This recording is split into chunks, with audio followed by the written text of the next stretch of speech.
नमस्कार, प्रभा साक्षी पॉडकास्ट में आप सभी का स्वागत है। आज के इस पॉडकास्ट में बात करेंगे कि बांग्लादेश में चीन और आईएसआई ने मिलकर जो साजिश रची थी वह सफल हो गई है। तो आइए सुनते हैं आज के इस पॉडकास्ट को। लेकिन उससे पहले अगर आपने हमारे चैनल को सब्सक्राइब नहीं किया है तो जरूर कर ले, ताकि आप रोज ऐसे ही इंटरेस्टिंग और जानकारीपूर्ण पॉडकास्ट सुन सके। तय था शेख हसीना का जाना। बांग्लादेश में शेख हसीना सरकार का तख्ता पलट हो गया है। कई मामलों में दोषी ठहराए जाने के बाद से अपने घर में नजरबंद खालिदा जिया की रिहाई का आदेश भी आ चुका है। यदि आप बांग्लादेश में हाल में घटी सारी घटनाओं की कड़ियों को जोड़ेंगे तो पाएंगे कि यह सब कुछ तय पटकथा के हिसाब से हुआ है। इसलिए शेख हसीना सरकार का जाना और खालिदा जिया का कैद से बाहर आना भारत के लिए चिंताजनक खबर है। पहले ही डूरंड लाइन के नाम से मशहूर भारत और अफगानिस्तान सीमा तथा पाकिस्तान व चीन से लगती सीमाओं पर हालात तनावपूर्ण बने हुए हैं और अब बांग्लादेश से लगती सीमाओं पर भी सुरक्षा हालात चुनौतीपूर्ण हो गए हैं। बांग्लादेश में जो घटनाक्रम घटा है, यदि उसे आप भारत के परिप्रेक्ष्य में देखेंगे तो पाएंगे कि हमें घेरने के लिए चीन और पाकिस्तान जो प्रयास लंबे अरसे से कर रहे थे, उसमें वह कुछ हद तक कामयाब हो गए हैं। दरअसल विकसित भारत के लक्ष्य को हासिल करने के लिए दिन रात कड़ी मेहनत करता और दुनिया की तीसरी सबसे बड़ी अर्थव्यवस्था बनने की ओर बढ़ता हिंदुस्तान हमारे दुश्मनों को नहीं भा रहा है। इसलिए भारत में अशांति फैलाने के लिए तमाम प्रयास किए जाते हैं। दुश्मनों को लगता है कि भारत में आतंक और उग्रवाद पर काबू पाने में जो सफलता पाई है, कैसे उसे विफल करा जाए। इसके लिए वह तमाम तरह के हथकंडे अपनाते रहते हैं और सीधी लड़ाई से बचते हुए दाएं या बाएं से वार करना चाहते हैं। चीन और पाकिस्तान भी है शामिल। दुश्मन को जम्मू कश्मीर की शांति और पूर्वोत्तर क्षेत्र की प्रगति नहीं भा रही है। दुश्मनों ने जम्मू कश्मीर और पूर्वोत्तर में आतंक और उग्रवाद को हवा देने के लिए तथा भारत को इस दंश से जूझने के लिए जो कड़ी मेहनत की थी, उस पर पिछले 10 सालों में पानी फेर दिया गया है। जम्मू कश्मीर में आतंकी कमांडरों और अलगाववादियों का सफाया हो चुका है।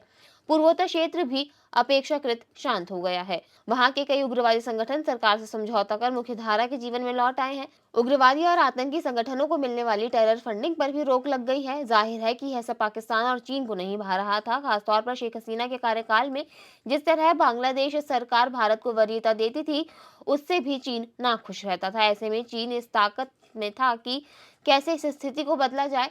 चीन को परेशान देख पाकिस्तान की खुफिया एजेंसी आईएसआई ने मदद के लिए प्रस्ताव रखा और फिर योजनाबद्ध तरीके से चीजों को आगे बढ़ाया गया। बताया जा रहा है कि हाल के दिनों में बांग्लादेश के कट्टरपंथी संगठन जमात ए इस्लामी से जुड़े छात्र संगठन इस्लामी छात्र शिविर के पाकिस्तान में काम कर रही कुछ चीनी कंपनियों की ओर से फंडिंग भी दी गई थी। इन पैसों का इस्तेमाल बांग्लादेश सरकार के खिलाफ जनभावनाएं भड़काने और छात्रों को आंदोलन खड़ा करने में किया गया था। बताया जा रहा है कि चीन और आईएसआई की मिलीभगत से यह तय किया गया था कि बांग्लादेश में शेख हसीना सरकार को गिराने के लिए कब क्या किया जाना है। इस्लामी छात्र शिविर आईएसआई के बेहद नजदीकी माने जाने वाले देवबंदी आतंकी समूह हरकत उल जिहाद अल इस्लामी के साथ काम कर रहा था। बताया यह भी जा रहा है कि भारतीय खुफिया एजेंसियां लंबे समय से इस्लामी छात्र शिविर की गतिविधियों पर नजर बनाए हुए थी, क्योंकि उन्हें खबर लगी थी कि भारत विरोधी एजेंडे आगे बढ़ाने की रणनीति बनाई जा रही है।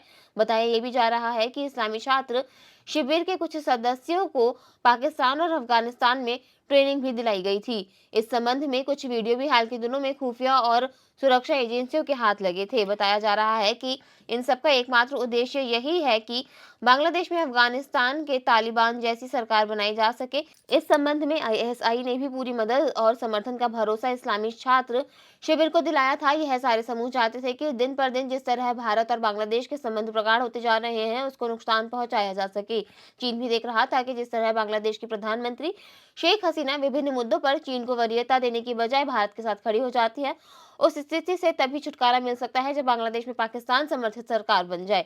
जहां तक बांग्लादेश की मुख्य विपक्षी पार्टी बीएनपी की बात है, तो उसने कभी भी भारत विरोधी रवैया अख्तियार करने का मौका नहीं गंवाया है। बताया जा रहा है कि बीएनपी के कार्यकर्ताओं ने इस्लामी छात्र शिविर के साथ मिलकर ही सरकार विरोधी आंदोलन को हवा दी और आखिरकार अपने लक्ष्य को हासिल करने में सफल रहे।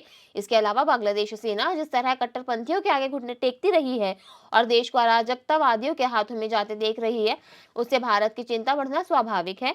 बहरहाल भारत को बांग्लादेश में हिंदुओं और हिंदू मंदिरों पर बढ़ते हमले रोकने की दिशा में कदम उठाने के अलावा पूर्वोत्तर क्षेत्र पर विशेष निगाह रखनी होगी। यहाँ किसी भी राज्य में सरकार विरोधी आंदोलन को अगर हवा दी जाती है तो उसे तत्काल थामना होगा। दरअसल पूर्वोत्तर क्षेत्र में भारत ने शांति को स्थापित करने के लिए जो मेहनत की है, उसको बाधित करने के लिए उग्रवादी संगठन और कट्टरपंथी एड़ी चोटी का जोर लगाएंगे। इसलिए बहुत सतर्क रहना होगा। साथ ही पिछले कुछ वर्षों में भारत ने बांग्लादेश से होने वाली घुसपैठ, नशीली दवाओं और मानव तस्करी पर लगाम लगाने और नकली मुद्रा से संबंधित मुद्दों के समाधान की दिशा में जो सफलता प्राप्त की है उसे भी विफल करने के प्रयास किए जाएंगे।